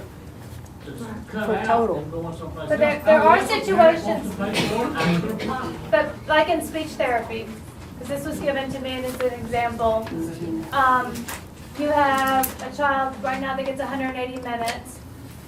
90 of it are, and I'm not a therapist, are for receptive. Let's go with that. And then the other 90 are for feeding. But the feeding is with a specialist, not even in the same clinic as the receptive. We have to have a way to do that because families need to have those options to go to the specialist for its particular parts. What needs to happen though is that coordination of the therapist to both say, I'm submitting 90 for receptive And here's my report. and here's my report and I'm submitting 90 for feeding, and maybe even find a way to say, even make a note on the PA form that I'm not submitting for feeding, that's going to be submitted by somebody else. I mean, it truly gets back to this PCMH thing of this whole coordination of care. So I think there definitely has to be a way to have more So than one wouldn't the PA have to say 180 minutes? I'm instead of- sorry? Wouldn't the PA have to say 180 minutes No, instead because of 90? they would both be getting their own separate PA. Yeah, because Okay, you wouldn't so, want the one. so you wouldn't want- somewhere they would keep up with the fact that this child is getting 180 minutes, but it's only 90 minutes. Oh, yeah, I mean, their system would be, I'm assuming, they'd go in and look and see, okay, what are the PAs that we've sent on, that we've approved on this child in the past? And is there currently one out there? All right, we can't hear as everybody's talking. Okay, go ahead. So they'll be able to know. What is your name? I need to learn your name. Melinda. Melinda, okay.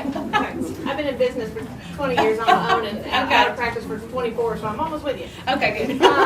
So, which may be why my voice was chosen, I don't know, because I've been around a long time. But, okay, so I'm gonna play devil's advocate in favor of the individual therapy providers. Okay. Because that's what we are, you know, and so one of our things was the children that we serve generally don't get any other services. They don't have day hab, they don't have developmental, they don't have developmental therapy, they don't have all of these other things. When one of our other members took this to Melissa Stone, she was saying that this PA process could possibly be arranged in a fact that if you choose to take your child to an outpatient clinic and keep your child at home and put them in a regular daycare, and these are the only expenditures going, and you're not costing the state day hab services and all these other things, that children going to outpatient clinics would have, everybody get ready to jump me, that higher level PA are easier to get that 120 because they don't have all these other services and things provided I think to that them. could be part of your justification, And that's- that's all, they don't Yeah. go to. Well, she day was hab. saying, like, even like on the PA front sheet, because y'all were saying de-identify the clinic, then that makes every child look the same and every child's not the same. I You know, just we meant would for like- The name of the For the clinic. person You can reviewing. say Because we were saying like, DDTCS, there's a checkbox saying, my Yes. child goes to some form of the DDPCS, CHMS, some form of this. Could be 'cause they just center have- based, not. Right, because they have more support. We inherently have to do more parent education, family education, you know, we're having to. We're not gonna jump in. I think that's a good point. To me, that would be a justification to go beyond the 90. Right. Is that they don't get anything else. You could just put a line that said additional notes. And then you Yeah. go. 'Cause I do think that would be a reason why a child might get more. Oh, yeah, there used to be lines on there explaining. Exactly one-to-one. Yesterday, I talked to Melissa, and she mentioned this may be under requirements, that some people are upset that we're kind of stuck with the 90 for the timeline at this point. But we may write in diagnoses exceptions. So, and Diagnosis you all probably are gonna disagree with this, because there's such a wide range with the diagnoses. Well, But- every child's different. Exactly. So that's why I was bringing this up, for you all to be able to talk about it. So say, like my daughter has Down syndrome. You can't necessarily check the box and say, she gets whatever because she has that, or other ones. And then someone else had brought up to me that there's also smaller diagnoses that are gonna get left out and it's gonna cause problems. So I The just want to kids hear who what y'all have get. lesser, they can get more up front and then they're done, and they're out, you Yes. know. That's why I think it's hard to put. And I think that's where where did you write it?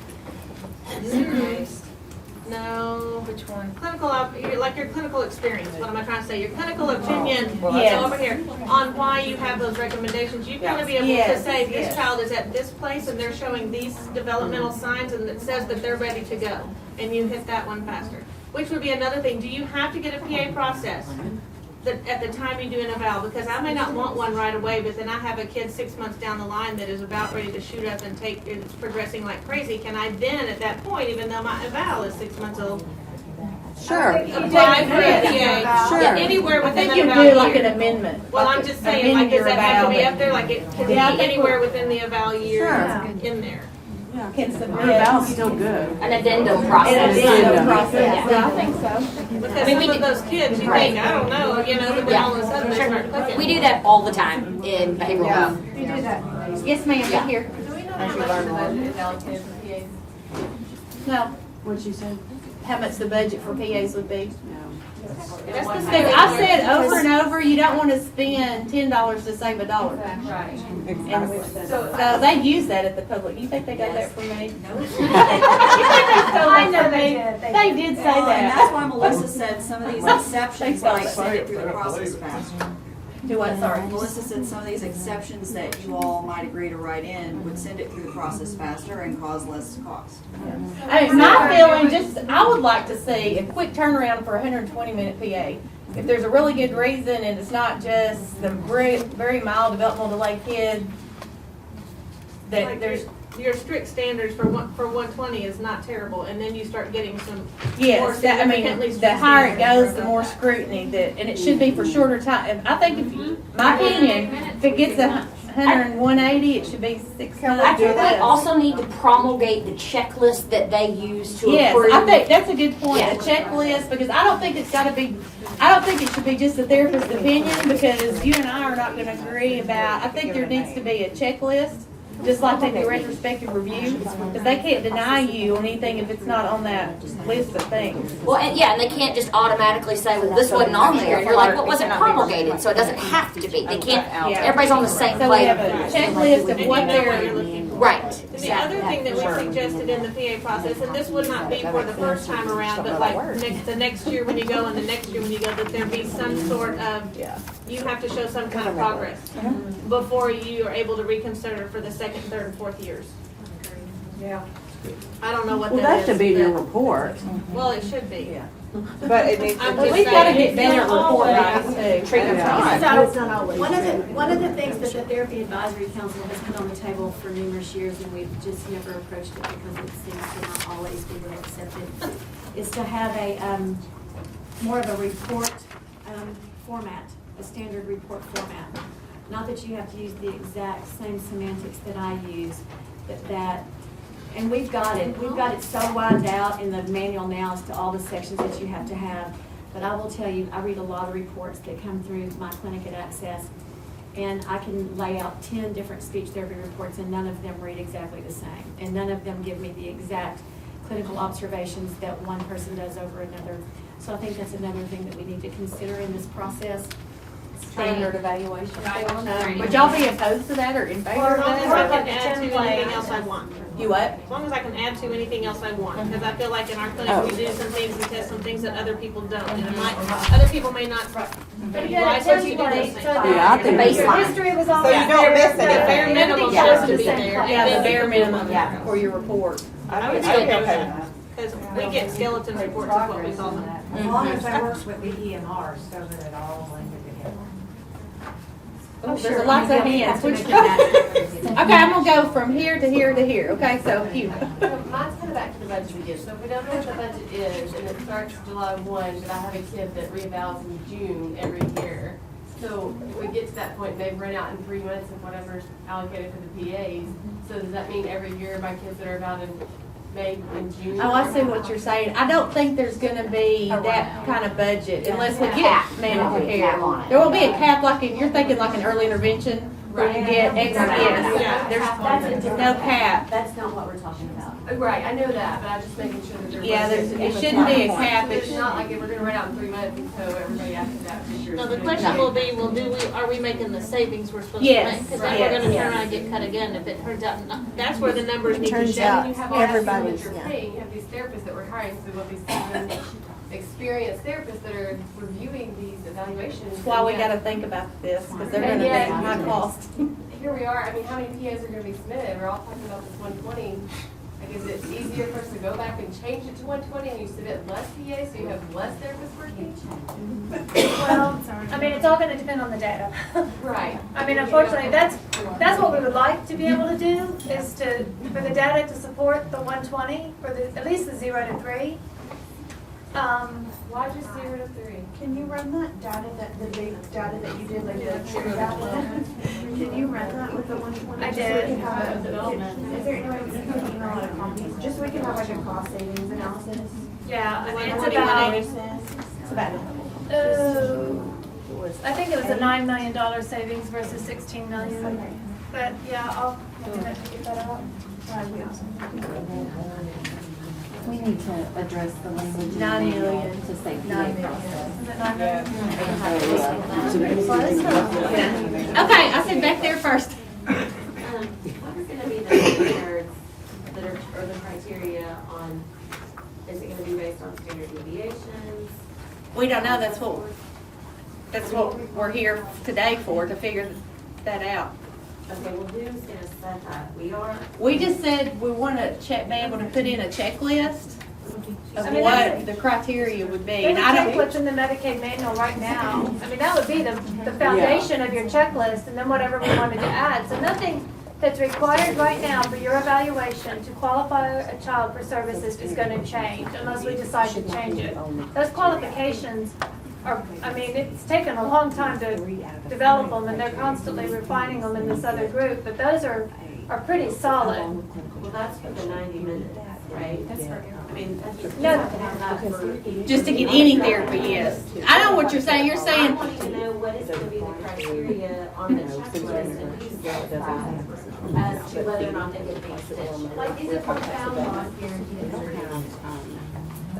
I don't think there's anything guaranteed. Well, so if one Yeah. child at one found is going to get 180, is the next one going to get 120? That's what's happens now. That's what we're trying to, part of the reason we got into this mess is because you've got the same child, similar characteristics, that one gets 180, one gets 60. Right. And there's no, I mean, it's only gonna depend on. are y'all in favor of Clinical dosing opinion. standards? I mean, Yeah, I think that would. The other, But not, Wait. not part of the PA process. no. not part of it, having dosing standards. The other area that many therapists are very remiss in including in their evaluation reports, and I'm gonna add myself up here to Julie and Janie, dating myself on this. But back in the original prior authorization process, back in the 1990s, I actually was one of the second opinion reviewers. And one of the things that was on our checklist was progress, the amount of progress that a student makes. And I would say 95% of people don't even include progress in their evaluation report. If the child getting 180 is making tremendous progress, then let that kid continue. If the kid at 120 is not making any progress, then we need to relook at either the treatment plan or the objectives, mama's goals versus what your goals are. I mean, there's a lot of things that need to be brought into the conversation at that point in time.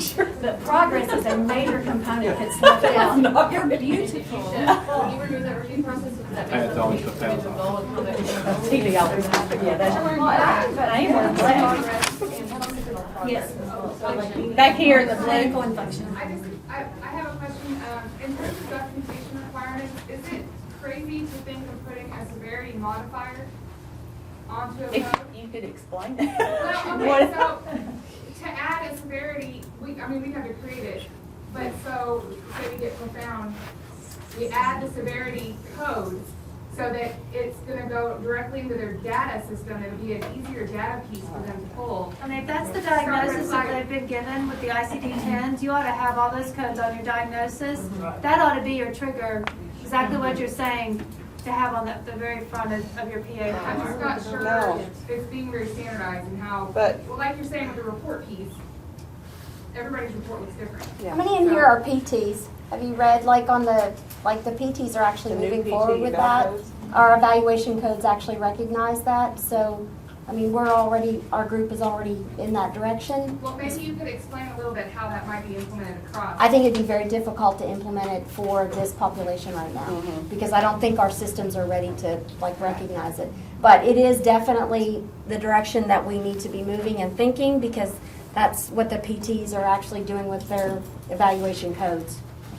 And, I think and I know it's the physicians that do the diagnosing, and I know particularly for our 0 to 2s, they don't like to quote label them.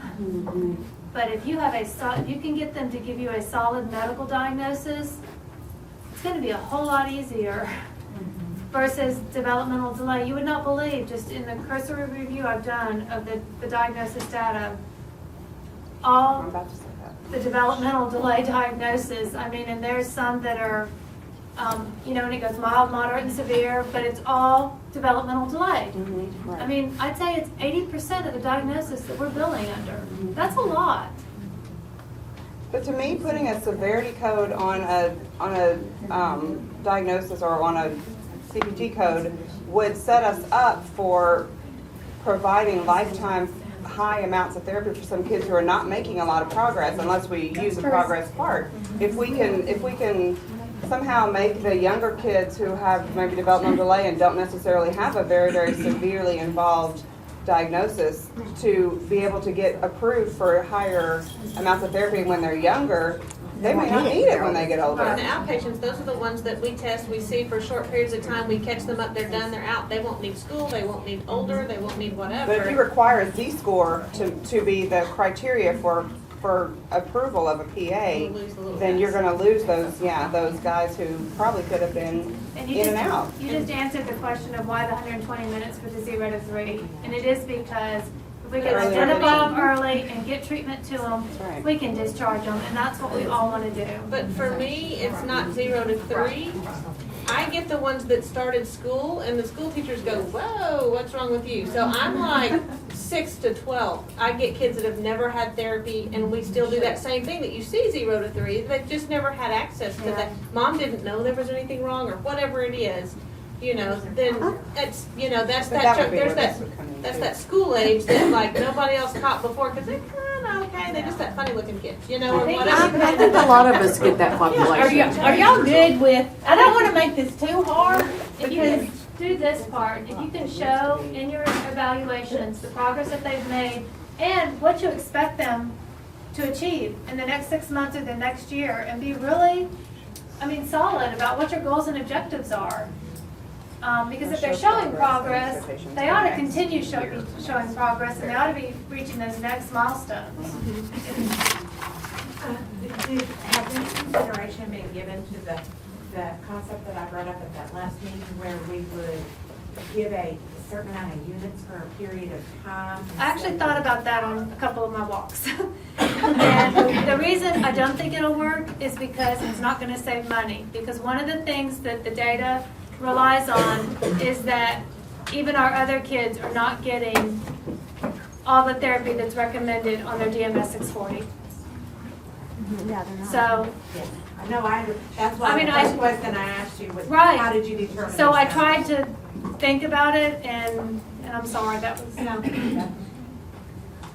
Then are we considering with this then how we're going to do? Because I think that burst or intensive therapy, it's just holding all kinds of credibility in the ages of 6 to 12 and what have you. I think we're going to have to look and anticipate that we're going to have those types of requests too. And so I think we need to include that in this process. the thing that could come out of this is that if they stay with 90 minutes and they get all these PAs and the evaluations and the progress and the continuation, that intensive stuff shows that these kids are making progress, then what it will show them is that we need to look at something else. Or they may just cap it.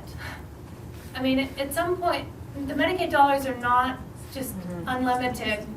And we'd love to provide every single child all the services that we individually or as a group think that they need, but there is a limit. And, I don't know. That gentleman back there. Is there, I know we talked about it the last time. Is there anything in place right now where we can track, or are they putting into place anything where we can track our children birth to 5 through public schools, so we look at them when they're 8, 9, 10, to gather the data? That's actually in phase 2 of this project, is to get a data system in place so that we can see, by doing all this upfront, the savings that, that long-term savings that the state is achieving, that economic piece of spending $1 today to save thousands and thousands of dollars tomorrow. So it's in the draft, but the state, at this point in time, that's all I can tell you. we can't even update our MMIS system. Right. Yes, ma'am. I think the thing that I was most excited about for this meeting was for us to say kind of what we all think on. I'm really wanting this PA to get approved. I've looked at our clinic and I've determined, well, this kiddo's gonna fall, these kiddos, this group are gonna fall and those are gonna be cut. Some of these, these parents will probably be okay, those kids will probably compensate well, therapists, we might even go in and decrease now. So for some of those kids, it's okay. For some of those kids, we're panicking on what is it gonna include. So I'm wondering what we all kind of feel like on, not just the documentation requirements, but what's gonna get one through? What's gonna be the whatever percent of TAs that get approved? What specifically with the requirements be? Kind of what she asked on ago on who's deciding. Will it be objective? Let's decide. Or subjective? Is that what you're asking? Will it I'm be wondering objective or if it's gonna subjective? be, what we all want, I guess is what I'm wondering. Whatever I think that's what we're trying to do, is what do we want? Because all we can do is present it and they could say no, but, yeah. You're saying what kid gets more than 90? Is that what you're saying? So dosing standards.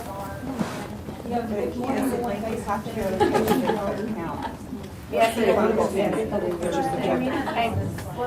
Are national organizations moving towards dosing standards? Yes. Yes. That's what I thought. From APTA, AOTA, and ASHA, they're all moving that direction. Are there any guidelines out there yet? The only guidelines, you can talk on this, but there are some per diagnosis, but they're not dosing. It's really more about bigger timelines and changes throughout the process, just based on, like, we've seen them for CD. And we looked at it, remember, the PT Association, and they've got all of these different things, and they're doing some work on what actual modality. Right now, they're looking I'll let at, her talk. in PT at least, the focus is on what interventions have been shown to be beneficial. And then what is the dosing behind that particular intervention? So is it, constraint-induced therapy? What are the what has been shown to be successful? Is it a green light intervention? And if it is, then what's the dosing behind that particular intervention? So I think the difference in our state is that when we consider direct services, we consider intensive therapy services over a long duration.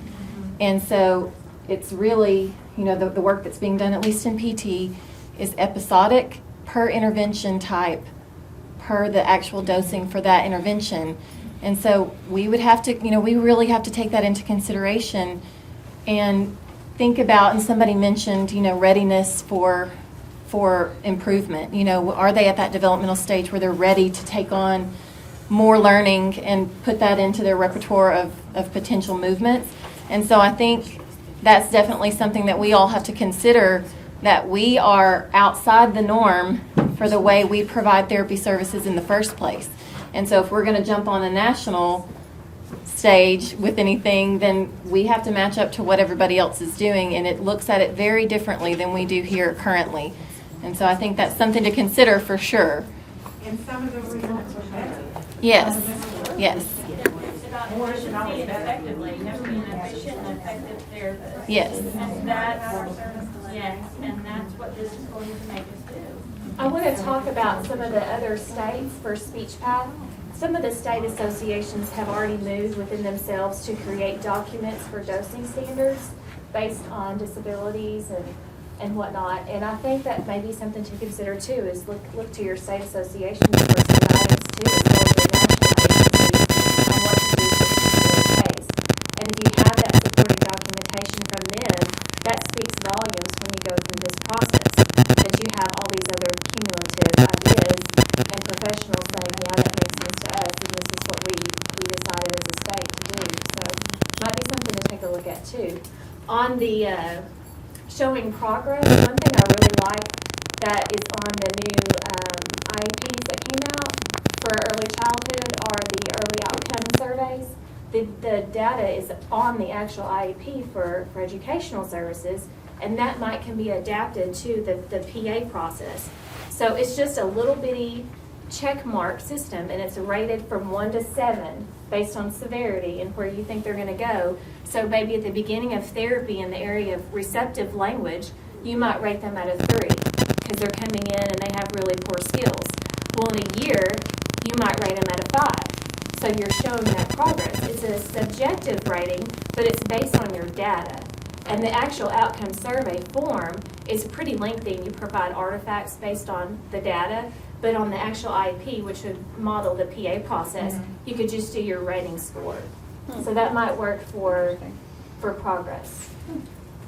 Additionally, ASHA has recommended that speech pathologists look at some of the NOMS tools that are available out there, national outcome measures, and there's also a tool called PROMIS and then the Health-Related Quality of Life Index that can be used, and that's all in an article that was put on the ARCSHA Facebook page, linked this week, and it's under the section on how to strategies to improve outcome measurement.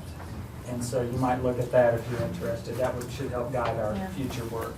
Yeah, I think there's still a lot of work to be done, and we had all these conversations, and all of a sudden we were said, "Where's your money?" And that's why we went. This is why we started doing this. It wasn't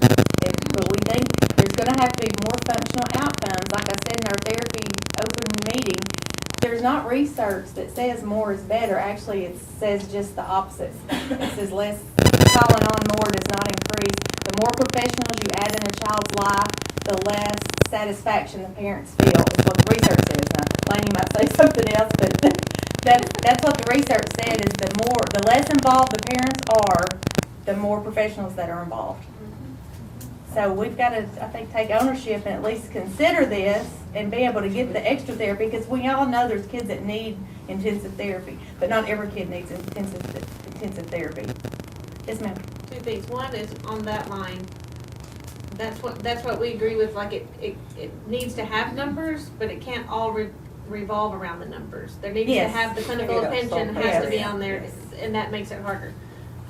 Two, where you wrote the center-based and non-center-based, can you add schools to the center-based side? Because if we're looking at saving money, I mean, I love schools and schools do great, but they get educational funds that even the DDTCS and all don't. So they have another place to find the, like if they could use those funds to do above 90. No, you can bill a 90, but then you can't bill over 90. You got to use your educational funds for that. It would be a way to save a lot of money. That's a lot of money. This is based on them considering, are there others, receiving services and other supports, because again, it comes down to every individual child and what that child needs, not where their funding source is. Right. And I want to make that real clear. It shouldn't be about where their funding source is or whether it's based on what that child needs and the other supports that they have in place to help justify all of that. The one piece I did add was that could be included with your evaluations if you, to substantiate your clinical effectiveness, identify evidence-based tools for both evaluations and for the reviewers. I mean, if there's some tools that we want to identify that the reviewers look at, like you were talking about the norm referenced or the things that are out there, we can include that. But you know, it'll hold even more credibility if it comes from you with your evaluation to say, you didn't know about this of it. Well, and to use the right evaluation for the right child, because you can test a more severe child with a BOT or a VMI and get like 0 scores. They're going to show up horrible, and the numbers will be great for you, but that doesn't tell you anything about them because they essentially couldn't do it. But if you use a different test in order to be able Hopefully, to, where this is going to kick in, where you have your experienced therapist who know, you know what, they should have used a different test. Amy? Well, I was just gonna kind of second that because, you know, one of my previous jobs, I was an author, I don't know if you've heard AFMC before, but, but one of my constant frustrations was getting a page and a half eval on, someone with spastic quad who was given the bot 2 and that's all you get. Right.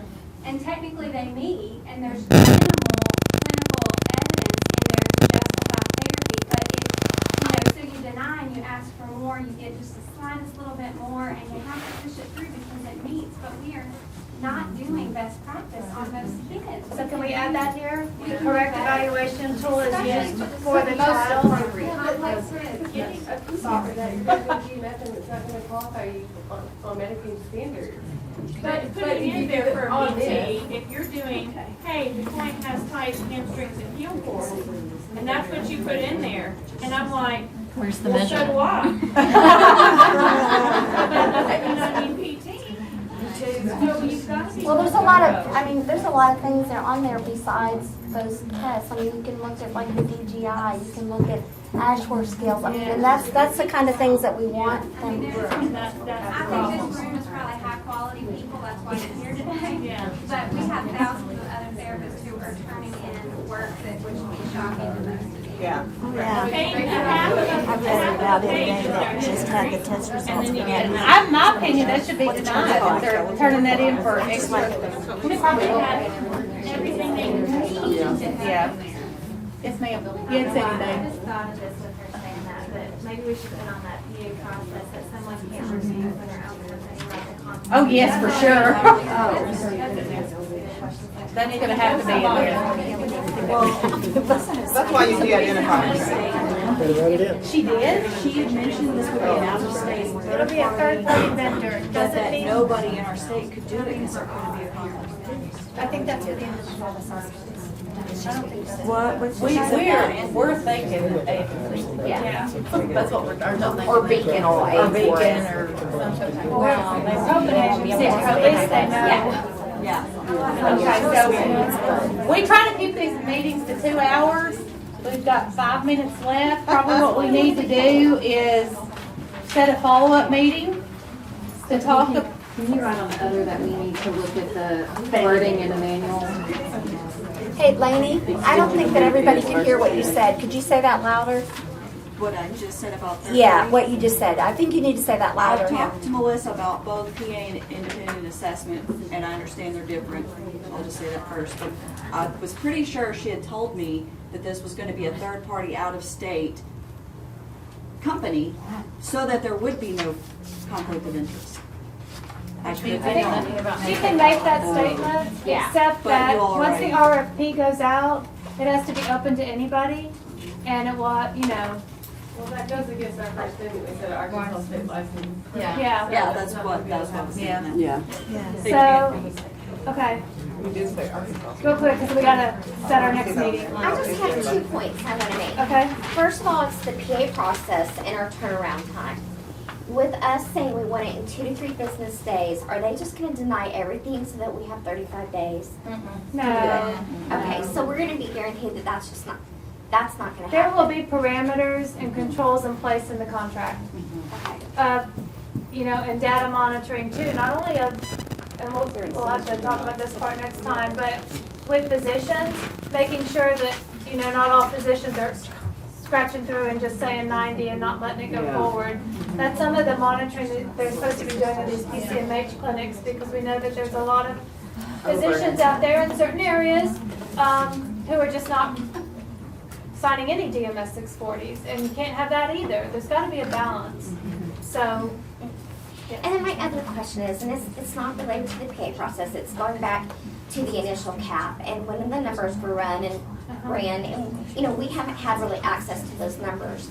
But the point, I just wanted to know, was it considered that when we cap it at 90, sessions are gonna go to 45 minutes?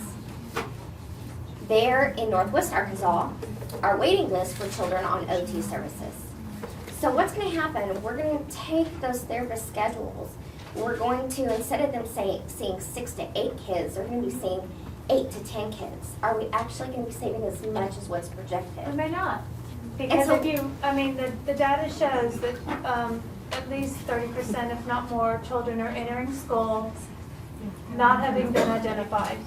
And So, if that, I mean, and that's a good thing, and we used to be proud of that in this state, is early identification of kids, and we've kind of gotten away from that. So I think certainly, particularly in that 0 to 5 population, if you're able to identify those kids and get them in and get services, that's a good thing. And we're gonna have to figure out a way to help the state get their data so they know why changes are happening, because right now, when they see a change, they just think we're overutilizing. There have been years where there's been a rate increase after you've gone 10 years without one, and that next year they say, oh my gosh, they're overutilizing. Oh no, you dumbass.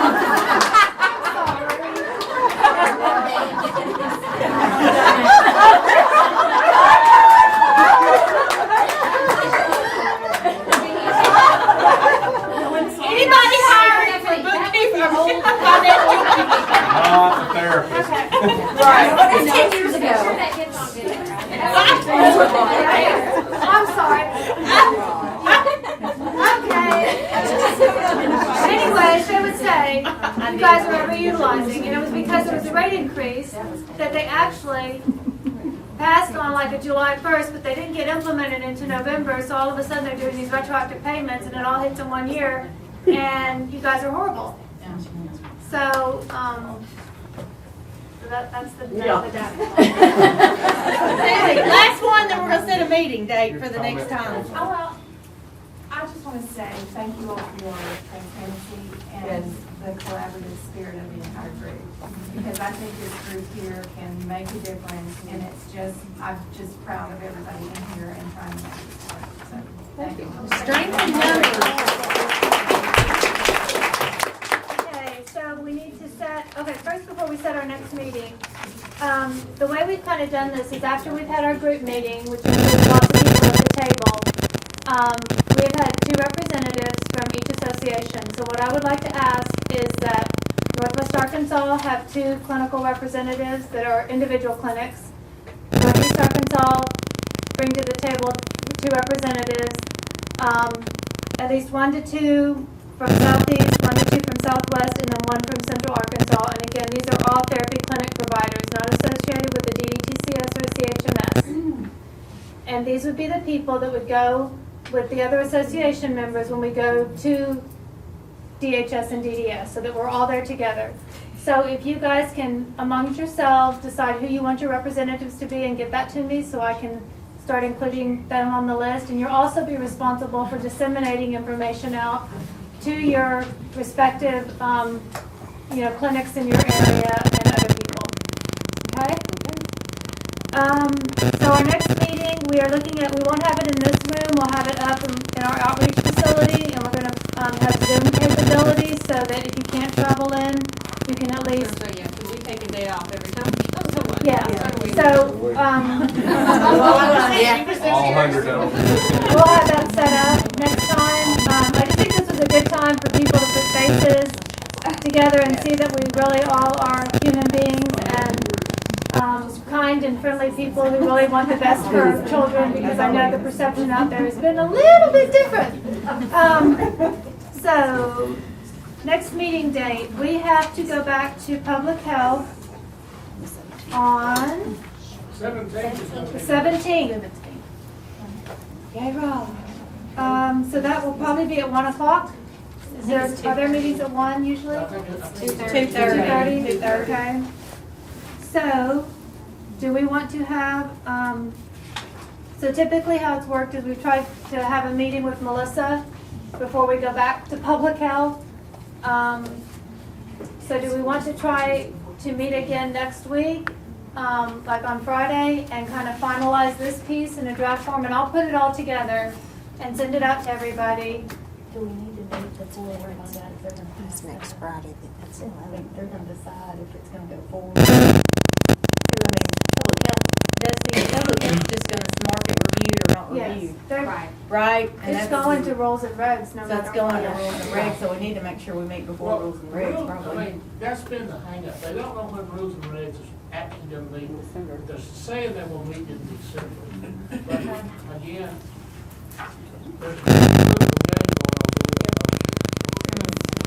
Well, I don't think we're not finished with the PA process, right? I mean, we're not ready to present that. Is anybody comfortable that we're ready to put that in a written form to present? I don't think I am. I'm not. Okay, so that part, we still need to meet again. Right. Everybody can think about what we said so far and then bring back more ideas. Whenever you do the meeting, when you send the emails, can you send us a link to the Skype so that we can It's to know? the Zoom. Yeah, yeah, It's real easy. yeah. We have your email address from Yeah, we've signing got in. everybody's email addresses, so we'll get that information out to you. Oh, okay, good. All right, thank you. Okay. That's it. So, She's taking a picture up there, so it's fine. Oh, The 11th? yeah, I was looking at the 11th. What do y'all think? The 11th. November or December? November? January. January would be good. Come on, guys, we're gonna celebrate the holidays together. Let's go. Okay, do you want to do morning or afternoon? Morning. Morning? Okay, how many for morning? Morning? Morning or afternoon? How many for afternoon? You want to say that? Sorry, Bill. That's all right. So Is 1:30 a good time? 1:30 on the I 11th? think we're gonna meet,